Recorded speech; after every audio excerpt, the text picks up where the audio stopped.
Halo Sobat Cendekia, salam Cendekia. Ketemu lagi dengan saya, Mentor Tabian Cendekia. Pada kesempatan ini, kita akan membahas mengenai tes intelijensia umum atau TIU pada seleksi kompetensi dasar atau SKD. Jadi, di dalam materi TIU itu ada yang disebut dengan kemampuan verbal. Apa itu kemampuan verbal? Apa itu kemampuan numerik dan kemampuan figural? Itu sudah kita bahas di konten kita sebelumnya. Teman-teman boleh tonton, teman-teman boleh pelajari apa saja yang masuk ke dalam materi TIU. Khususnya pada kesempatan ini kita akan membahas mengenai TIU kemampuan verbal teman-teman. Oke, langsung saja kita lihat untuk soal nomor 1. Intinya kemampuan verbal itu kemampuan verbal itu adalah terdiri dari sinonim ya. Sinonim itu apa sih? Sinonim itu di bahasa Indonesia ya, itu sama dengan persamaan kata ya. Jadi ini dia. Persamaan kata. Nah, konsep utama dari sinonim itu adalah sinonim adalah kata yang memiliki makna sama ya teman-teman. Jadi maknanya sama gitu ya atau hampir sama gitu. Nah, cara untuk tips cepatnya adalah fokuslah pada makna. Jadi kita fokus pada makna inti. Jadi maknanya yang harus kita fokuskan, makna kata itu. Ya, bukan persamaan. Maksudnya bukan persamaan yang bunyinya sama, bukan, tetapi maknanya sama, gitu ya. Nah, kemudian waspadai kata jebakan yang mirip bunyinya, ya. Seperti yang saya sampaikan, kita bukan mencari misalnya hati-hati gitu ya. Yang sama bunyinya adalah kehati-hatian, bukan itu ya, tetapi mencari yang maknanya sama dengan kata hati-hati, gitu. Jadi sinonim itu kita mencari makna yang sama, gitu ya. Nah, coba kita lihat contoh soalnya. Makna kata dedikasi, kan ini ya. Makna kata dedikasi yang paling tepat apa teman-teman? Nah, jadi caranya adalah kita harus mencari kata inti. Kata inti ya. Kata intinya tadi adalah dedikasi. Ya, kita harus tahu apa itu dedikasi. Dedikasi itu sama dengan pengorbanan atau pengabdian. Nah, itu. Jadi dia sama dengan pengorbanan atau pengabdian, itu namanya dedikasi. Nah, opsi A memuat dua unsur, penuh dan tanpa pamrih. Makna paling lengkap. Coba kita lihat. Yang A, pengabdian penuh tanpa pamrih. Ya, oke. Ya, pengabdian penuh tanpa pamrih. Yang B, pekerjaan rutin yang berulang. Kayak ini salah ya. Yang C, bantuan sementara karena terpaksa. Salah ya. Jadi dedikasi itu kan artinya adalah pengorbanan dan pengabdian ya. Kemudian yang D, kewajiban formal dalam jabatan. Salah ya. Kewajiban formal dalam jabatan salah. Partisipasi sukarela tanpa ikatan juga salah.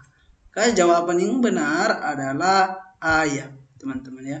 Jawaban yang benar adalah ayam, pengabdian penuh tanpa pamrih. Jadi dedikasi. Jadi seorang ASN mendedikasikan dirinya, artinya dia mengabdikan dirinya, gitu ya. Itu makna dari dedikasi, teman-teman. Oke, di sini ada soal, teman-teman boleh kasih jawaban. Kira-kira apa jawaban yang soalan ini ya? Sinonim yang paling tepat dari kata prudent. Oke. Jadi sinonim yang tepat dari kata prudent itu apa ya? Gitu. Teman-teman boleh nanti jawab di kolom komentar kira-kira jawabannya apa, A sampai E. Jawaban yang benar itu apa? Gitu ya teman-teman.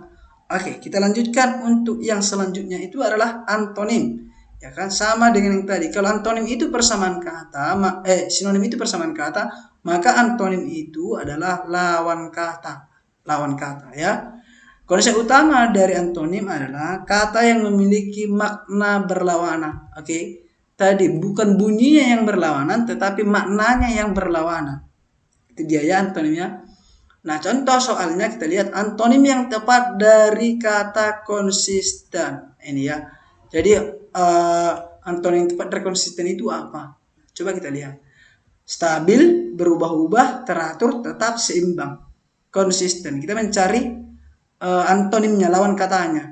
Maka kita harus tahu dulu makna konsisten itu apa. Makna konsisten itu bersinonim dia dengan kata tetap atau ajak.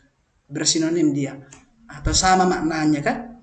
Nah, baru kita mau mencari lawan katanya kan.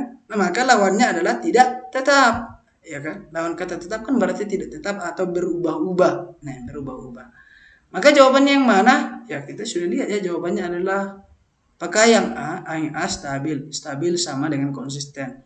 Itu sinonim ya, berarti kurang tepat. Karena kita mencari antonim. Berubah-ubah, ini nih tadi yang berubah-ubah. Oke. Teratur, salah ya. Ini bisa bersinonim dia ya. Tetap. Oke, tetap bisa ya. Tetap. Seimbang. Oh, ini berubah-ubah ya, ini salah ya. Harusnya tetap atau tetap atau berubah-ubah. Berubah-ubah salah ya. Karena tidak berubah-ubah maksudnya. Tidak tetap atau tidak berubah-ubah ya. Nah, kemudian seimbang. Nah, seimbang apakah benar? Salah ya. Jadi jawabannya adalah tetap ya. Tetap. Konsisten, antonim konsisten. Sorry. Antonim konsisten ya. Konsisten itu tetap sama ya.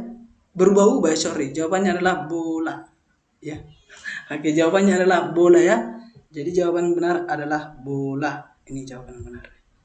Oke, kita lanjutkan untuk soal. Teman-teman boleh kasih jawaban kira-kira apa antonim dari kata eksklusif. Oke, sini kan ada kata eksklusif nih. Eksklusif. Kira-kira apa antonim atau lawan kata dari eksklusif? Teman-teman boleh jawab di kolom komentar. Oke, kita lanjutkan. Selanjutnya adalah kemampuan verbal khususnya pada analogi. Analogi ya. Konsep utama dari analogi adalah hubungan kata pertama dan kedua harus sama.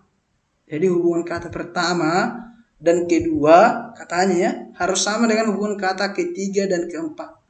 Harus sama. Ya, harus sama dengan maknanya ya, harus sama maknanya dengan kata ketiga dan keempat. Oke, contoh soalnya kita lihat arsitek. Ini arsitek titik dua bangunan ya kan? Editor, maka apa di sini? Oke, maka apa di sini? Nah, coba kita lihat. Penerbit, buku, tulisan, video, percetakan. Nah, kalau arsitek itu kan, arsitek, ini nih arsitek. Arsitek itu merancang bangunan berarti kan. Dia menghasilkan bangunan, ini arsitek nih. Ya kan? Nah, jadi arsitek merancang bangunan, maka editor menyunting apa atau merencanakan apa? Ya, jadi di sini sudah dijelaskan. Ya, kalau editor itu dia menyunting tulisan atau merancang atau memperbaiki tulisan, maka hubungannya di sini adalah hubungan profesi terhadap objek utama yang dikerjakan. Jadi hubungan profesi dengan apa yang dikerjakan. Itu dia contoh soal ini. Maka jawabannya adalah C ya, cantik. Maka jawabannya adalah cantik. Jadi teman-teman, jadi kemampuan verbal itu tidak terlalu sulit. Pentingnya adalah kosakata kita dan pemahaman maknanya. Gitu ya, teman-teman. Oke, kita lihat contoh soalnya. Teman-teman boleh kasih jawaban di kolom komentar. Kira-kira jawaban ini apa? Kompas, arah, termometer, apa dia? Oke, teman-teman. Oke, silahkan berikan jawabannya di kolom komentar. Kira-kira apa jawaban ini? Oke, kita lanjutkan untuk kemampuan verbal silogisme. Ya, kalau silogisme itu tadi kan sinonim itu persamaan kata, antonim lawan kata. Silogisme itu adalah penarikan kesimpulan. Jadi kita disuruh untuk mencari kesimpulan dari dua pernyataan. Oke, konsep utamanya adalah menarik kesimpulan logis tadi ya. Mencari kesimpulan yang paling logis, masuk akal dari dua pernyataan. Jadi dua pernyataan itu kita cari mana yang paling logis. Contoh soal kita lihat, semua peserta ujian lulus seleksi administrasi. Ini satu pernyataan, semua peserta ujian lulus seleksi administrasi. Pernyataan kedua, tidak ada peserta yang lulus seleksi administrasi yang datang terlambat. Ini adalah pernyataan yang kedua. Maka apa kesimpulannya? Itu silogisme kan? Semua peserta ujian tidak datang terlambat.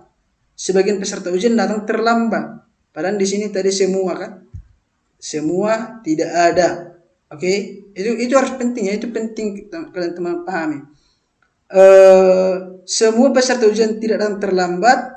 Oke, bisa jadi sebagian peserta ujian datang terlambat salah karena apa? Karena tadi sudah disebutkan semua peserta yang lulus administrasi itu ujian seleksi administrasi tidak ada peserta lulus administrasi yang datang terlambat. Oke, maka B salah. Semua yang tidak terlambat adalah peserta ujian salah. Sebagian yang datang terlambat lulus administrasi salah, ya kan? Tidak ada peserta ujian yang lulus. Apakah ini benar? Coba kita lihat. Rumus cepat silogisme itu semua ya kan? Semua peserta ujian ini tadi, semua peserta ujian ini A ini. Oke? menjadi B, tidak ada semua peserta ujian administrasi, peserta yang lulus administrasi, tidak ada peserta yang lulus yang terlambat, oke? Tidak ada A sama dengan menjadi C, gitu kan?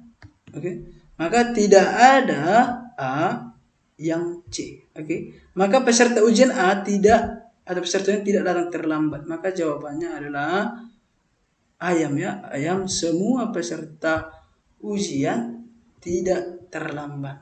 Oke, itu jawaban benar.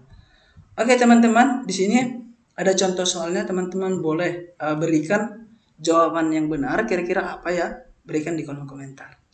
Oke, untuk tips penyelesaian TIW verbal teman-teman, tadi kan kita sudah bahas materi TIW verbal itu apa saja kan, antonim, analogi, silogisme. Nah, caranya adalah untuk sinonim dan antonim itu gitu ya. Caranya kita harus banyak menguasai kosakata yang baku ya, sesuai dengan EYD ejaan yang disempurnakan ya, yang atau kata serapan asing. Kata serapan asing itu kan yang kita ambil dari bahasa asing namun sudah kita serap menjadi bahasa Indonesia. Misalnya selfie ya, itu kata serapan yang sudah dibiasakan dipakai untuk bahasa Indonesia kayak gitu contohnya. Nah, kemudian analogi, untuk analogi itu cari pola hubungan. Kita mencari pola hubungannya. Cara mencari hubungannya adalah alat itu biasanya untuk fungsi, profesi itu berhubungan dengan objek profesinya atau pekerjaannya, sebab itu hubungannya dengan akibat. Sebab apa, penyebab akibatnya apa. Itu untuk analogi. Sementara silogisme itu ubah ke bentuk himpunan atau gunakan pola. Ya, gunakan pola. Semua, sebagian, atau tidak ada, gitu ya. Yang terpenting adalah eliminasi opsi terlebih dahulu, seperti yang kita kerjakan tadi ya. Buang jawaban yang terlalu sempit atau terlalu luas, ya. Jadi kita mau mencari yang kesimpulan yang berlawanan atau yang sama kayak gitu, atau yang berhubungan. Jadi kalau ada kata yang terlalu sempit atau terlalu luas, langsung kita eliminasi terlebih dahulu. Itu caranya teman-teman. Kita akan banyak membahas di USKD teman-teman. Silahkan ikuti kita di media sosial kita tabiancendekia.co. Jangan lupa kunjungi akun YouTube kita di Tabian Cendekia. Like dan subscribe, bagikan kepada teman-teman kalian yang akan persiapan SKD untuk SKD CPNS dan juga SKD kedinasan. Teman-teman, itu aja dulu. Sampai ketemu di konten berikutnya. Salam Cendekia.